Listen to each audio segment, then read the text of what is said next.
বর্ষার সম্মতি পেয়ে আমি এখানকার সব ঘটনাগুলো চিন্তা করে লিখতে থাকি।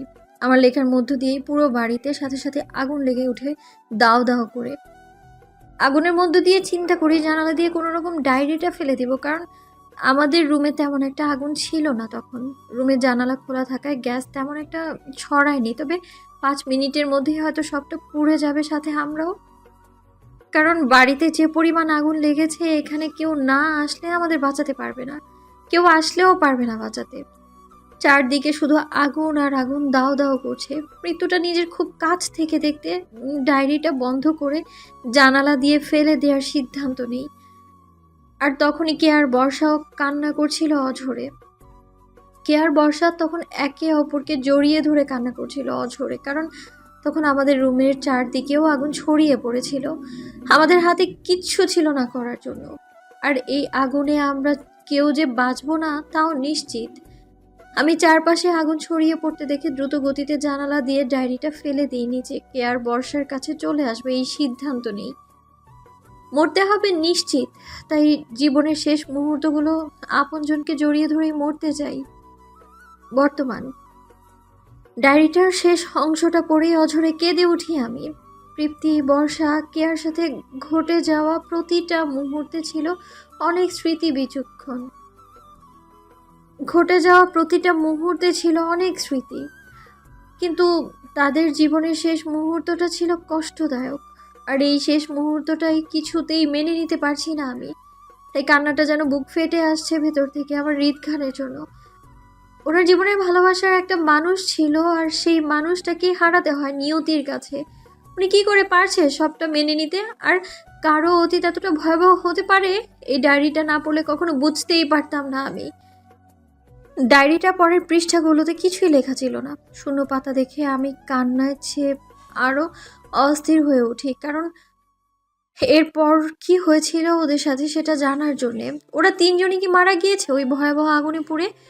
আর রিদ খান তখন কোথায় ছিল? আর কবেই বা এসেছিল এই আগুনের মধ্যে? সবকিছু পুড়ে যাওয়ার পর, নাকি সঠিক সময়ে এসে ওদের বাঁচাতে পেরেছিল রিদ খান? আর এই ডায়েরিটা পড়ে এতটা বুঝতে পারছি যে তৃপ্তি সেদিন সফল হয়েছিল এই ডায়েরিটা আগুনের মধ্যেও জানাল দিয়ে ফেলতে, কারণ আমার হাতের ডায়েরিটাই তৃপ্তির দেয়া শেষ উপহার রিদ খানের জন্য।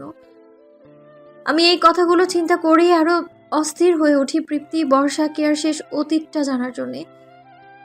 অশ্রুসিক্ত চোখে ডায়েরিটা শেষ পাতাগুলো উল্টাতে থাকি অস্থির হয়ে, বাকিটা জানার জন্যে।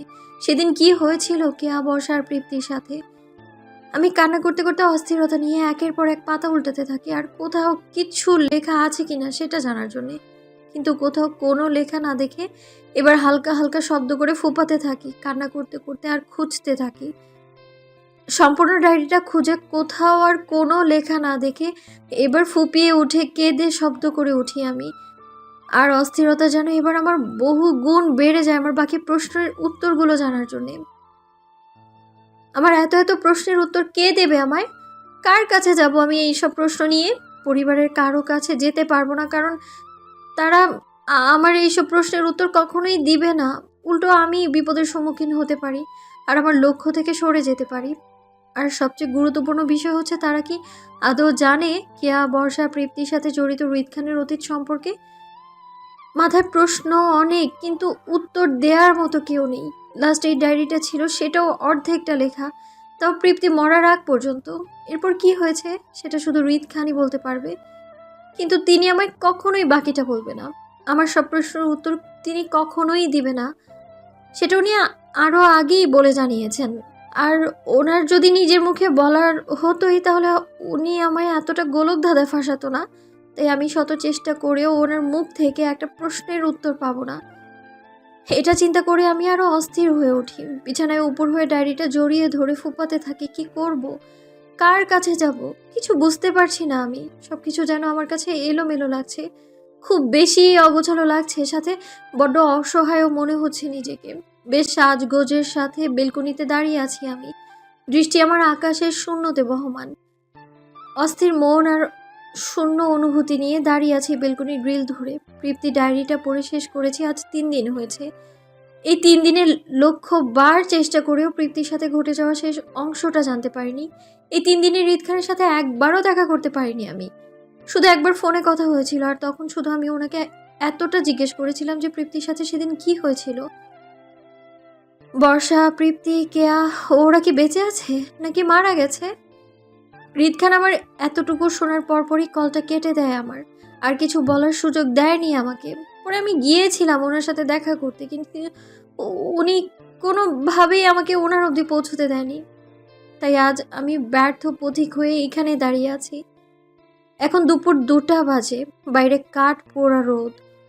এই রোদের মাঝেও বেলকনিতে দাঁড়িয়ে আছি আমি। কেন দাঁড়িয়ে আছি আমি জানি না।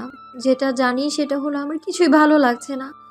মন খারাপ ভাবটা কিছুটা দূর করতে এসেছি, কারণ আর কিছুক্ষণ পর রুদ্রের বাবা মা আর হৃদ খানের দাদা দাদি আসবে আমাদের বাসায় বিয়ের জন্য কেনাকাটা করতে, কারণ আর 5 দিন পরই আমার বিয়ে রুদ্রের সাথে।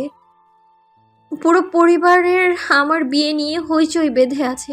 রুদ্র আমাদের বিয়েটা নিয়ে বেশ উত্তেজিত। কিছুক্ষণ পর পর কল করে এটা সেটা জিজ্ঞেস করতেই আমাকে, আর আমি প্রতিবারই হ্যাঁ উত্তরে জবাব দিচ্ছি।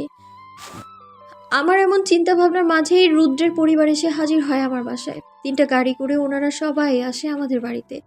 রুদ্রের গাড়ি ঢুকতেই আরিফ ভাইয়া এগিয়ে আসে রুদ্র রিসিভ করতে।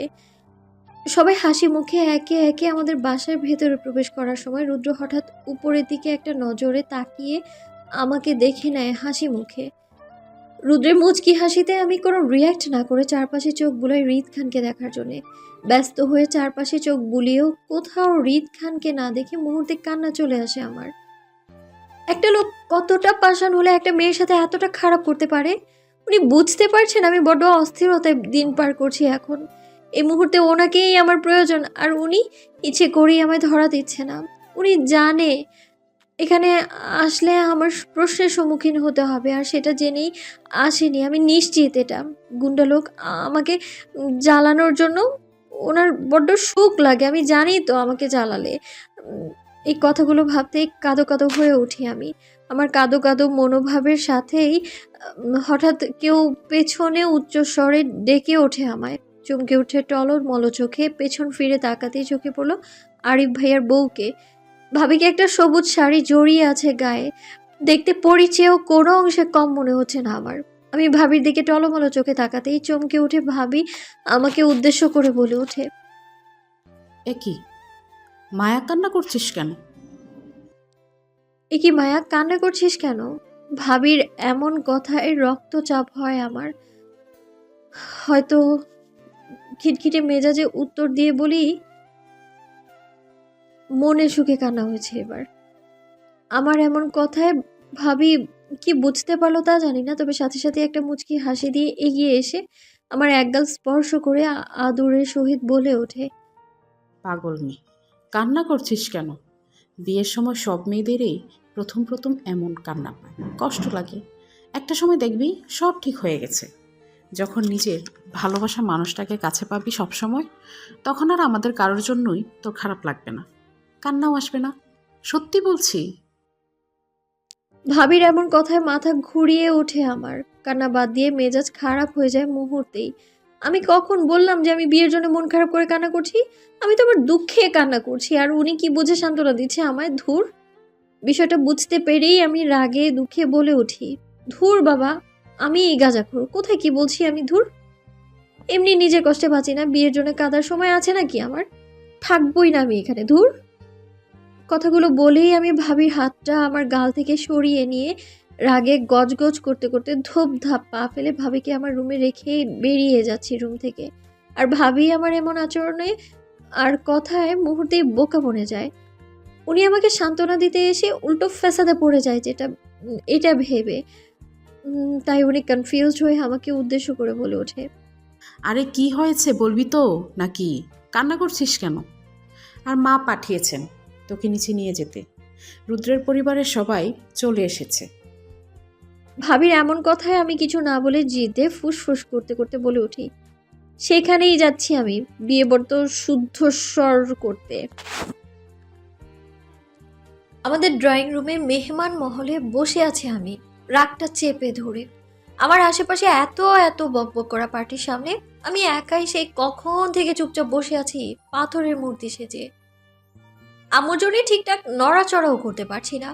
আম্মুর ধারণা বেশি নড়াচড়া বা কথা বললে তারা আমাকে মানে রুদ্রের পরিবার আমায় খারাপ জানবে, আর খারাপ জানলে বিয়েতে যদি কোনো সমস্যা হয় তো এটা ভেবেই আম্মু আমার আট ঘাট বেঁধে নিয়েছে আমাকে পাথর মূর্তির মতো বসিয়ে রাখার। সব গাঁজাখড়ি চিন্তা ভাবনা আম্মু আমাকে সাজিয়ে বসিয়ে রাখার। তা অবশ্য করার একটা কারণ আছে, আর তা হলো আমার সাথে রুদ্রের বিয়ে ঠিক হওয়ার পর আজকে প্রথমবার রুদ্রের বাবা মা আমাদের বাসায় আসে আমাকে দেখতে আর বিয়ের জন্য কেনাকাটা করতে। আর তার জন্যেই আম্মু আমাকে তাদের সামনে ভালো সাজানোর এত চেষ্টা করছে।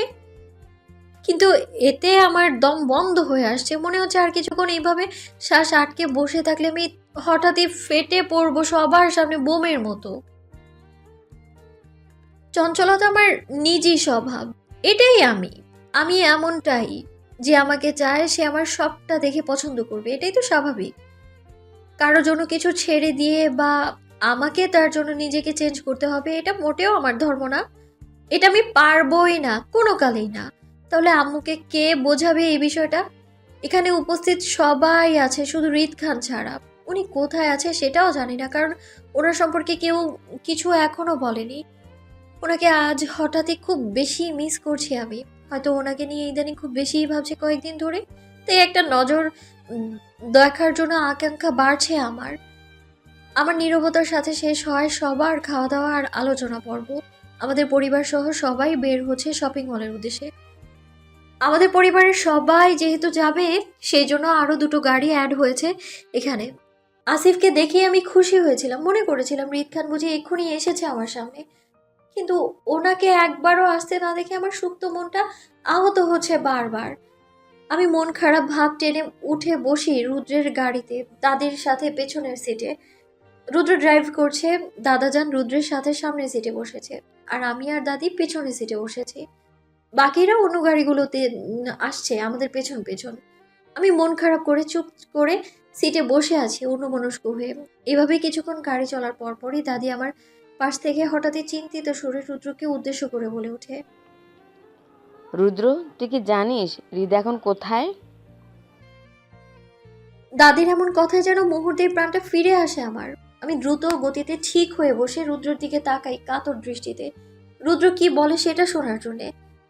দাদির কথায় রুদ্র ড্রাইভ করতে করতে বলে ওঠে, না দাদি, আমি কিছু বলতে পারছি না হৃদের সম্পর্কে নানুমা।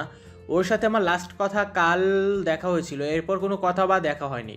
নানা ভাই বলতে পারবে ওর সম্পর্কে। এই প্রথম রুদ্রের কথায় রুদ্রের চুল ছিঁড়তে ইচ্ছে করছে আমার, মেজাজটা তিরিক্ষি হয়ে গেছে। আজব পাবলিক, নিজের ভাইয়ের কোনো খোঁজ খবর রাখতে পারে না। কোথায় আছে সে, কি করছে, একটা খোঁজ নেওয়ার প্রয়োজন বোধ করছে না।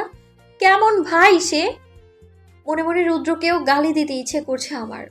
আমার রুদ্রকে গালি দেওয়ার আগেই সামনে থেকে দাদাজান বলল, হৃদের সাথে সকালে কথা হয়েছিল আমার। ওর আজকে সকাল ও বিকাল 3টার দিকে মিটিং আছে বলেছে। দাদাজানের বলা রিদ খানের কথাগুলো পছন্দ হলো না দাদিজানের। হয়তো রিদ খানের রোজ রোজ ব্যস্ততায় বিরক্ত হচ্ছেন তিনি, তাই দাদি বিরক্তি নিয়ে বলে উঠল, তাহলে ওর রাতে বাড়িতে আসেনি কেন? দাদির কথায় দাদাজান সাথে সাথে উত্তরে বলল, রাতে কাজ ছিল বলে বাসায় আসেনি, ওর বাংলোতে চলে গিয়েছিল। দাদাজানের কথায় দাদি এবার পুরো দমে ক্ষিপ্ত হয়, সেই সাথে আমিও। এত কাজ কাজ করার কি আছে মানুষটার? একটু কি পরিবারকে টাইম দিতে পারে না?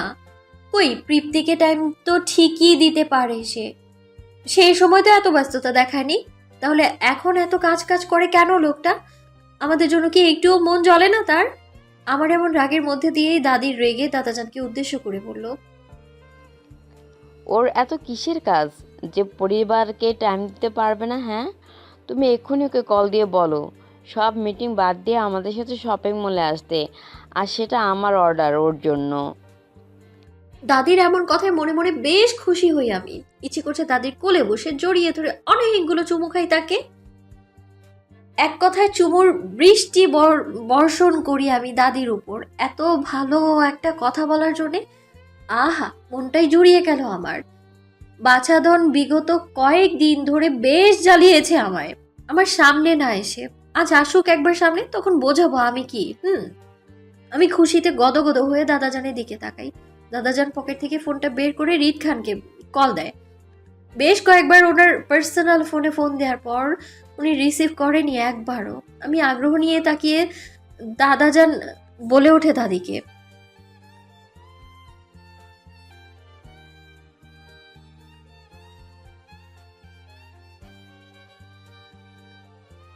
হৃদ ফোন ধরছে না তো?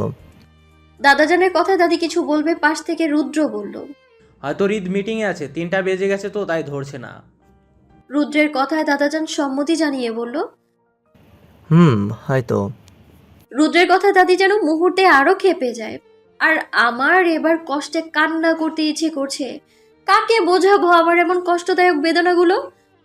আমার কষ্ট ভরা মন নিয়ে দাদির দিকে তাকাই আমি। দাদির আমার শেষ ভরসা এখন হৃদ খান অব্দি পৌঁছানোর। কারণ বর্ষা কে আর তৃপ্তি শেষ অতীতটা একমাত্র হৃদ খানই বলতে পারবে, অন্য কেউ নয়। তাই আমার তাকানোর মধ্য দিয়ে দাদির সাথে সাথে বলল, কি এখন মিটিং আছে? এক্ষুনি ওর ম্যানেজারকে কল দাও আর বলো শপিং মলে আসতে ওকে। দাদির কথা দাদাজান দ্রুত ম্যানেজারকে কল দিয়ে বলল হৃদ খানকে কল দিতে। ম্যানেজার পরিবারের কল দেখে হৃদ খানের কাছে দিল এবং হৃদ খানের কথা না বলে ফোনটা রেখে দেয়। পরে ম্যানেজার কল করে জানায় যে উনি মিটিংয়ে থাকার কারণে উনি কথা বলতে পারবে না, পরে কথা বলবে। হৃদ খানের আচরণে দাদিও কান্নাসিক্ত চোখ হয়ে যায়। হয়তো উনি সব সময় দাদির সাথে এমন করে, সেই জন্য যখনই দাদি নিজেকে চুপ রাখার সিদ্ধান্ত করে তখনই আমি শয়তানি বুদ্ধি আঁটি। দ্রুত সবাইকে উদ্দেশ্য করে দাদিকে সান্ত্বনা দিতে দিতে বলে উঠি, দাদি আপনি কষ্ট কেন পাচ্ছেন? হৃদ ভাইয়া মিটিং এর জন্য আমাদের সাথে যেতে পারছে না, তাতে কি হয়েছে? আমরা তো হৃদ ভাইয়াকে খুশি করতে ওনার কাছে যেতে পারি মাঝে মধ্যে, তাই না? মানে উনি যখন কাজের চাপে আমাদের সময় দিতে পারছে না, তখন আমাদের তো ওনার জন্য একটু সময় নিয়ে অপেক্ষা করে তারপর ওনাকে আমাদের সাথে নিয়ে শপিং এ যেতেই পারি আমরা, তাই না? আমরা সবাই এখন গিয়ে ওনার অফিসে বসে থাকি, পরে উনি যখন ফ্রি হবে তখনই হৃদ ভাইয়াকে নিয়ে শপিং এ যাবো, ব্যাস। আমার এমন কথায় তীক্ষ্ণ দৃষ্টিতে তাকায় সবাই আমার দিকে। কথাগুলো বলে একটা মুহূর্তের জন্য ভয় পেলেও পর মুহূর্তে সব ঠিকঠাক হয়ে যায়। আমি আমার কথায় দাদি সাথে সাথে রুদ্রকে উদ্দেশ্য করে বলে ওঠে, রুদ্র গাড়ি ঘোড়া হৃদের অফিসের দিকে যা, আমরা সবাই এখন ওর অফিসে যাব, চল।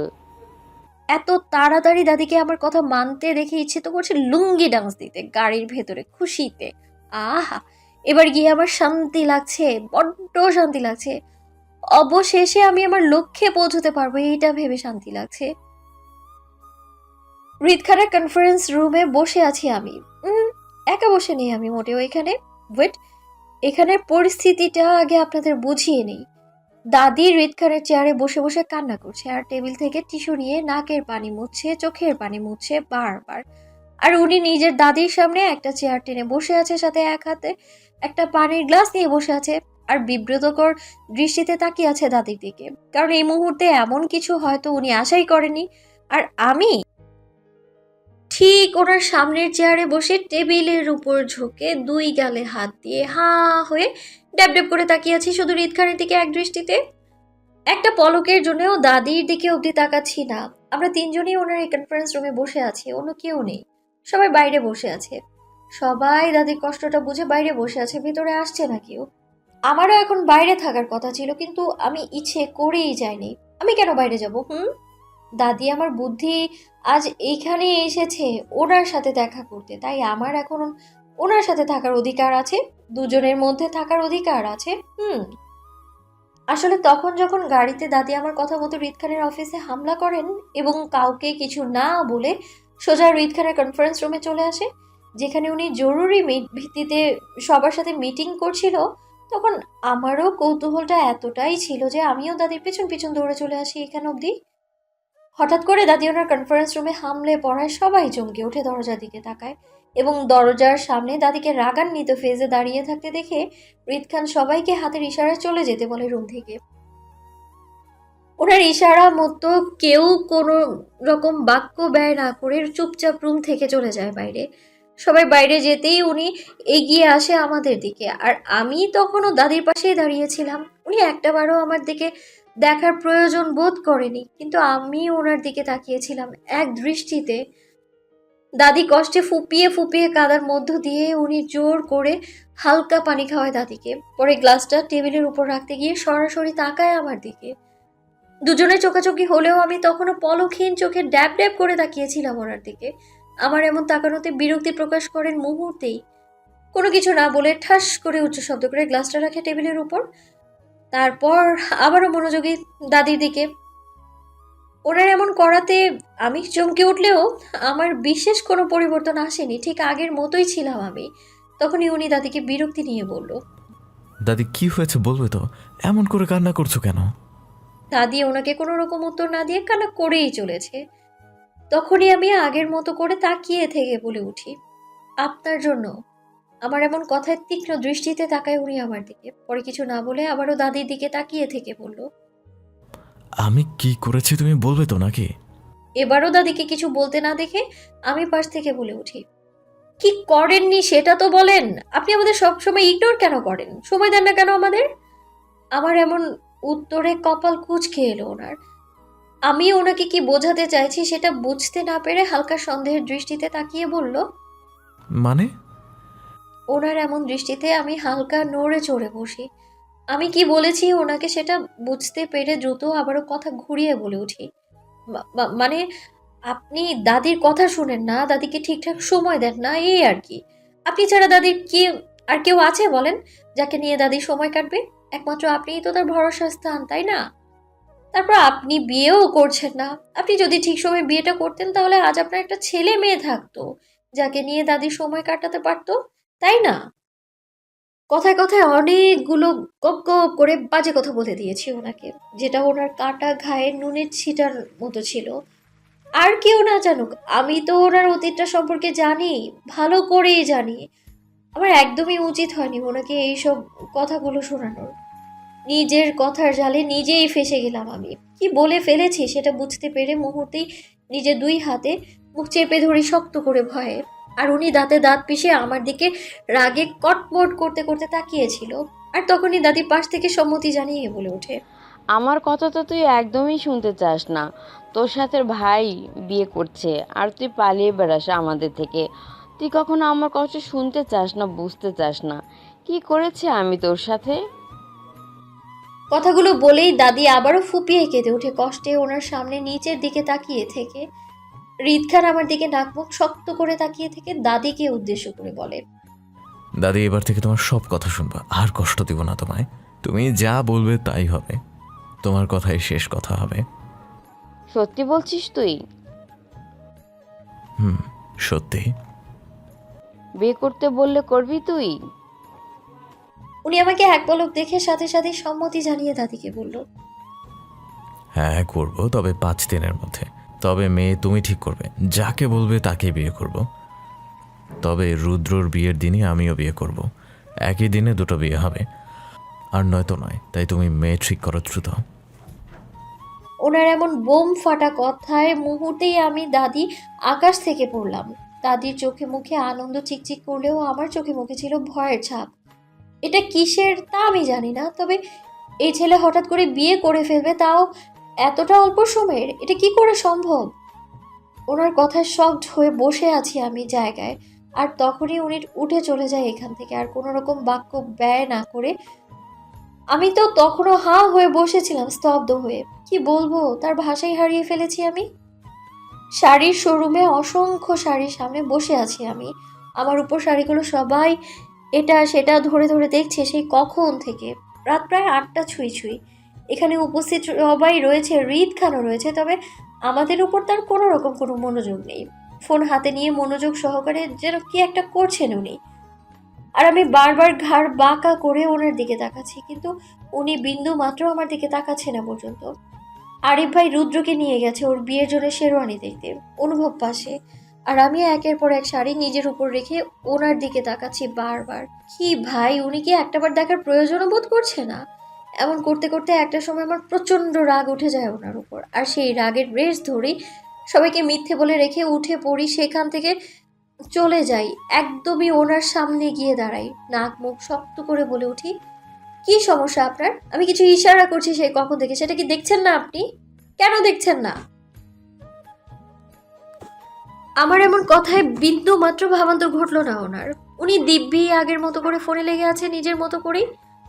কেউ যে ওনাকে কিছু বলছে সেটা ওনার ছিটে ফোটাও খেয়াল নেই। ওনার এমন ভাবলেশীন স্বভাব দেখে মুহূর্তে তেলে বেগুনে জ্বলে উঠি আমি।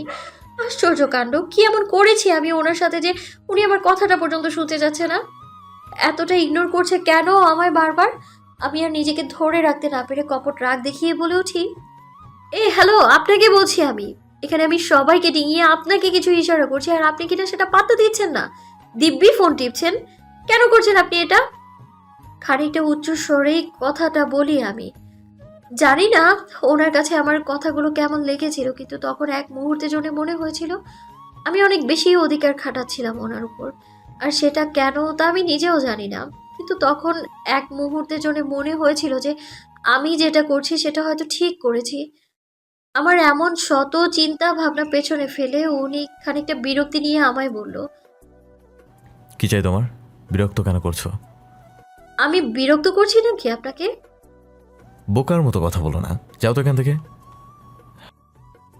তাই আমি বোকা, তাই তো?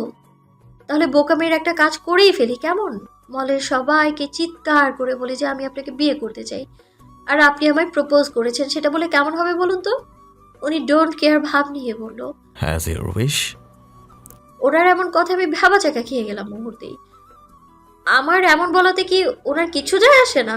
নাকি আমি এমনটা বলি সবার সামনে? হ্যাঁ, নিজের কথার জালে নিজেই ফেসে গেলাম বাজেভাবে। কনফিউজড হয়ে বলে উঠি, মানে? আমার এমন কথায় নিজের হাতের ফোনটা পকেটে রাখতে রাখতে আমার দিকে তাকিয়ে বলল, লুক, আমার থেকে তুমি দূরে থাকো, এটাই তোমার জন্য বেস্ট। হ্যাঁ, আর সবচেয়ে বড় কথা হলো তুমি এখানে আমার সাথে কথা বলতে আসোনি, রাইট? সেটা আমিও জানি, তুমিও জানো। তুমি তোমার অস্থিরতা নিয়ে আমার কাছে এসেছো তোমার প্রশ্নের উত্তর জানতে, কথা বলতে তো আসো নাই। কিন্তু আমি তোমাকে আগে স্পষ্ট করে বলে দিয়েছি যে তুমি আমার থেকে কোনো রকমের উত্তরের আশা করো না, কারণ আমি তোমাকে কোনো রকম উত্তর দিতে বাধ্য নই। তোমার অস্থিরতা তোমাকেই মেটাতে হবে, আর সেটা তুমিই চিন্তা করবে কিভাবে করবে, কারণ তোমার হাতে মাত্র আর 4 দিন সময় আছে। এরপর তুমি তোমার উত্তর পেলেও বিশেষ কোনো কাজ হবে না তাতে। তাই তুমি আমার পেছনে পড়ে না থেকে নিজের সময়টা নষ্ট করো না। নিজের সময়টা নষ্ট না করে অন্য কোথাও কাজে লাগাও, এতে তোমারই লাভ। সো তুমি তোমার উত্তর পেয়ে গেছো আশা করছি, এখন আসতে পারো এখান থেকে। ওনার এমন বিরক্তি মাখানো কথাগুলো আমায় বেশ জ্বালিয়েছে ভেতর ভেতর। এক মুহূর্তের জন্য মনে হয়েছিল যে ওনাকে তখনই গলা টিপে মেরে ফেলি আমি। কেন এমন করছে আমার সাথে সেটার জন্যে, কিন্তু আমিও চুপ করে থাকার পাত্রী নই। তাই আবারও বলে উঠি, কেন করছেন আপনি আমার সাথে এমন? এমন শান্ত গলায় কথাগুলো শুনে মুহূর্তে কপাল কুঁচকে এলো ওনার। উনি আমার দিকে কপাল কুঁচকে তাকিয়ে প্রশ্নসিক্ত কণ্ঠে বলল, এক্সকিউজ মি, আমি কি করেছি তোমার সাথে? আমি ওনার এমন প্রশ্নসিক্ত কণ্ঠ শুনে মুহূর্তেই রাগ যেন মাথায় চেপে ওঠে আমার। আশ্চর্য, লোকটা এত কিছু করেও বলছে কিচ্ছু করেনি। কি সুন্দর আমার সব প্রশ্নগুলো হাওয়ায় উড়িয়ে দিচ্ছে মুহূর্তেই। আমার এত অস্থিরতার কোনো মূল্য নেই ওনার কাছে। কথাগুলো ভাবতেই আমার কেমন যেন মুখ ফেটে যাচ্ছে কান্নায়। তাই আমি আর এক মুহূর্ত ওনার সামনে না দাঁড়িয়ে নিজের কষ্টটা নিজের মধ্যেই সীমাবদ্ধ রেখে চলে আসি আমি ওনার সামনে থেকে। আমার এমন হঠাৎ চুপ করে যাওয়াতে হয়তো উনি কিছু একটা বুঝতে পেরেছিল, তাই আমার দিকে কিছুক্ষণ নিস্তব্ধে তাকিয়েছিল। আমিও আর পেছন ফিরে তাকাইনি ওনার দিকে, চলে আসি দাদির পাশে। রুদ্রের মা, আমার মা আর দাদি মিলে আমার জন্য শাড়ি পছন্দ করছেন ওনাদের মন মতো করে, কিন্তু আমি তখনও চুপ করে বসে থাকি আর বারবার আর চোখে ওনার দিকেই তাকাচ্ছিলাম। উনি অনেকক্ষণ পর আমার দিকে তাকাচ্ছিল, হয়তো আমার কষ্ট পাওয়াটা বুঝতে পেরেছিল। তাই কয়েকবার নিজেদের মধ্যে চোখাচোখি হয়েছিল, কিন্তু উনি নিজের চোখ নামায়নি আমার উপর থেকে, তাকিয়েছিল তখনও। কিন্তু আমি তখন চোখ নামিয়ে নিয়েছিলাম ওনার উপর থেকে। আমি ঘুরে বসতেই আস্তে করে উনি শপিং মলের বাইরে চলে যায়। পরে আর কোথাও দেখা যায়নি ওনাকে। আমি বেশ কয়েকবার ঘাড় ঘুরিয়ে ওনাকে খোঁজার চেষ্টা করেছি, কিন্তু কোথাও পাইনি। প্রায় ঘন্টা খানেক পর উনি নিজে মলের ভেতর প্রবেশ করে, ওনার 2 হাত তখন খালি থাকলেও আসিফের 2 হাত ছিল শপিং ব্যাগে ভরপুর। হয়তো উনি কেনাকাটা করেছেন এখান থেকে। আমি ঘুরিয়ে তাকাতেই আসিফ আমার আস্তে করে ভাবি বলে ডাকে ওনার দিকে। আসিফের মুখে ভাবি ডাকটা শুনে মুহূর্তেই চমকে উঠি। আমি যে রিদ খানের বিয়ে করাবো সেটা এক মুহূর্তের জন্য ভুলেই গিয়েছিলাম তৃপ্তি ডায়েরিটার জন্যে, যেটা এখন আসিফের ভাবি বলে ডাকতেই মনে পড়ে যায়। এতক্ষণে আমার মনে হচ্ছে হ্যাঁ, আমি আমার রিদ খানের উপর 100% অধিকার আছে। আর যাই হোক, আমার বিয়েটা তো মিথ্যে নয় ওনার সাথে।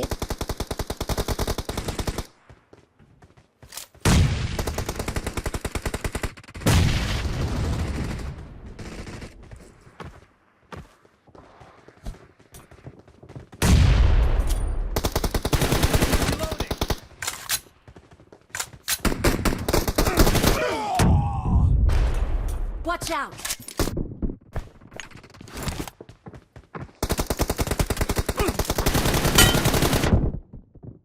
Watch out!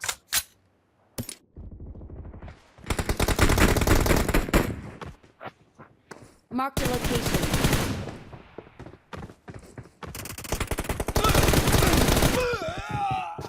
Watch out!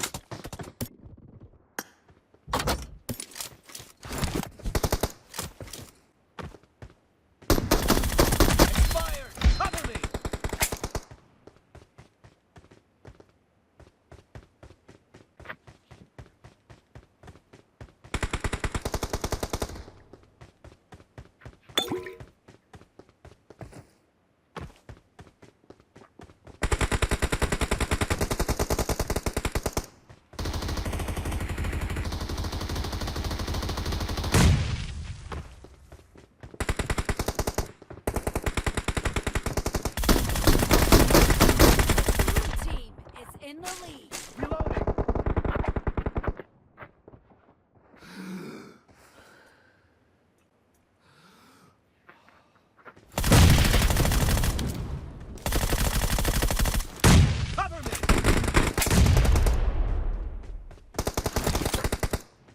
Marked a location.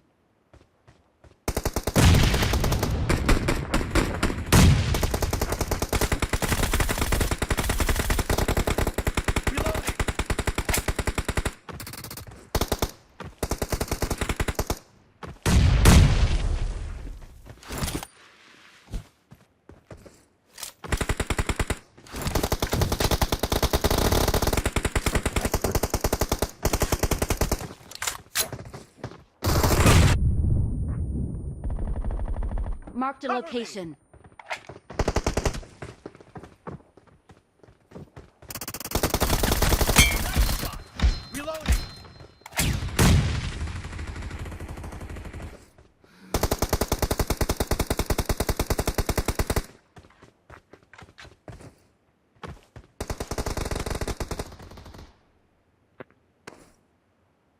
Marked a location.